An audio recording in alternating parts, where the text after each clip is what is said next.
Moderator ndak lo, ndak baca lo kan?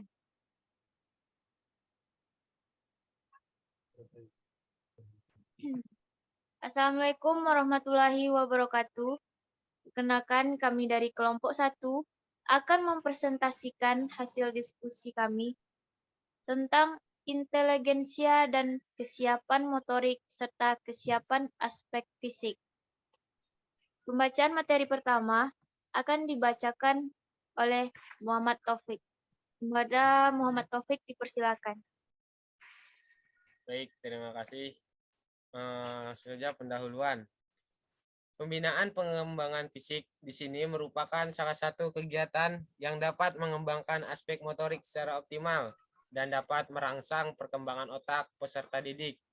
Perkembangan aspek motorik bertujuan untuk memperkenalkan dan melatih gerakan kasar dan halus, meningkatkan kemampuan mengelola, mengontrol, dan melakukan koordinasi gerak tubuh, serta meningkatkan keterampilan tubuh dan cara hidup sehat sehingga dapat menunjang pertumbuhan jasmani yang kuat dan terampil.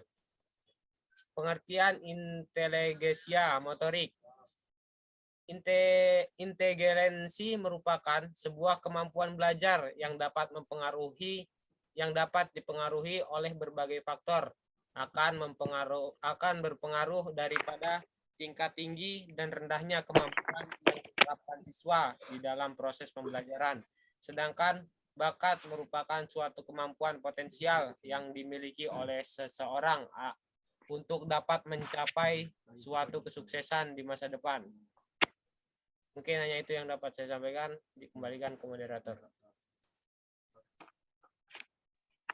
Baiklah, terima kasih kepada Muhammad Taufik.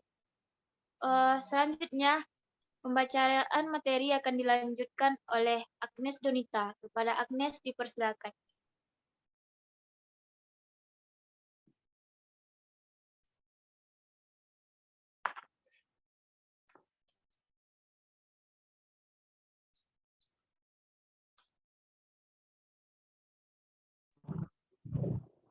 Istilah inteligensi diartikan sebagai kecakapan, kemampuan, dan kepandaian seseorang yang terdapat dalam diri manusia. Kata inteligensi berasal dari bahasa Latin, yaitu inteligensi yang berarti mengorganisasikan, menghubungkan, atau menyatukan satu dengan yang lain. Di organik, menurut Kandalam Rahmalia, mengatakan bahwa inteligensi merupakan daya menyesuaikan dengan keadaan baru dan menggunakan alat berpikir menurut tujuannya. Selanjutnya, menurut Claparde dan Scott dalam si Henry, mengatakan bahwa inteligensi adalah kemampuan untuk menyesuaikan diri secara mental terhadap situasi atau kondisi baru. Saya kembalikan kepada moderator.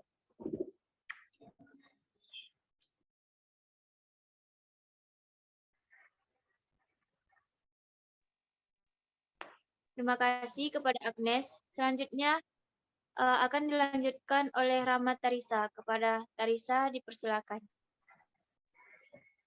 Baik, terima kasih moderator. Saya akan melanjutkan materi.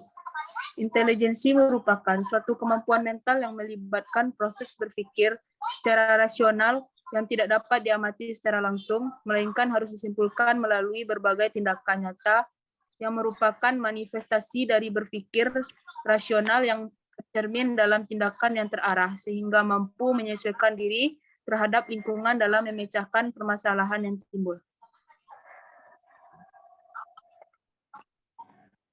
Selanjutnya, peranan inteligensi terhadap perkembangan keterampilan fisik motorik peserta didik. Syafruddin mengatakan bahwa untuk dapat menyerap konsep-konsep gerakan dalam pembelajaran penjas dibutuhkan kemampuan inteligensi yang tinggi dari setiap peserta didik. Peserta didik yang memiliki kemampuan inteligensi tinggi cenderung lebih cepat memahami dan menguasai konsep-konsep pembelajaran penjas yang diberikan oleh guru jika dibandingkan dengan peserta didik yang rendah kemampuan inteligensinya. Terima kasih. Selanjutnya saya kembalikan kepada moderator. Terima kasih kepada Rahmat Tarisa. Pembacaan materi selanjutnya akan dibacakan oleh Novan Andika Putra. Kepada Novan, kita persilakan. Terima kasih kepada moderator. Nah, selanjutnya, Rahubi, ada beberapa hal yang mempengaruhi proses pembelajaran motorik, antara lain faktor individu, lingkungan, peralatan atau fasilitas, dan pengajar. Faktor individu berkaitan dengan potensi, bakat, kemampuan, dan kemauan seorang pembelajar.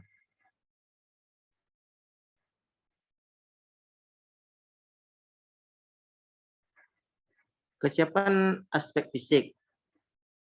Masa usia dini anak mengalami masa keemasan, yang merupakan masa di mana anak mulai peka atau sensitif untuk menerima berbagai rangsangan. Masa peka pada masing-masing anak berbeda.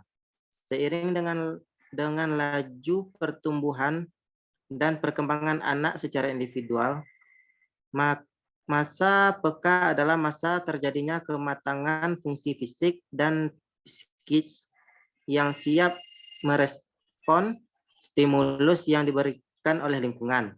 Masa ini juga merupakan masa peletak dasar untuk mengembangkan kemampuan kognitif, motorik, bahasa, sosio-emosional, agama, dan moral. Selanjutnya saya kembalikan pada moderator. Baiklah, terima kasih kepada Novan. Materi selanjutnya akan saya bacakan, yaitu tentang aspek-aspek perkembangan anak usia dini. Yang pertama, aspek perkembangan kognitif, tahapan perkembangan kognitif sesuai dengan teori Piaget adalah yang pertama, tahap sensori motor, anak usia 0 sampai 2 tahun. Yang kedua, tahap pra-operasional, anak usia 2 sampai 7 tahun. Yang ketiga, tahap konkret operasional, anak usia 7 sampai 11 tahun. Yang kedua, aspek perkembangan fisik, perkembangan motorik, merupakan perkembangan pengendalian gerakan jasmani melalui kegiatan pusat syaraf, urat syaraf, dan otot terkoordinasi. Keterampilan motorik anak terdiri atas keterampilan motorik kasar dan keterampilan motorik halus. Keterampilan motorik anak usia 4-5 tahun lebih banyak berkembang pada motorik kasar. Setelah usia 5 tahun, baru terjadi perkembangan motorik halus. Selanjutnya, yang ketiga yaitu aspek perkembangan bahasa. Hart dan Risley mengatakan umur 2 tahun, anak memproduksi rata-rata dari 338 ucapan yang dapat dimengerti dalam setiap jam. Cakupan lebih luas adalah antara rentangan 42 sampai 672. 2 tahun lebih tua, anak-anak dapat menggunakan kira-kira 134 kata-kata pada jam yang berbeda, dengan rentangan 18 untuk 286 kata.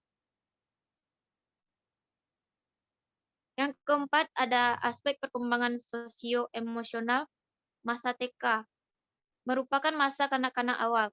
Pola perilaku sosial yang terlihat pada masa kanak-kanak awal, seperti yang diungkap oleh Harlock, yaitu kerjasama, persaingan, kemurahan hati, hasrat akan penerimaan sosial, simpati, empati, ketergantungan, sikap ramah, sikap tidak mementingkan diri sendiri, meniru, dan perilaku kelekatan.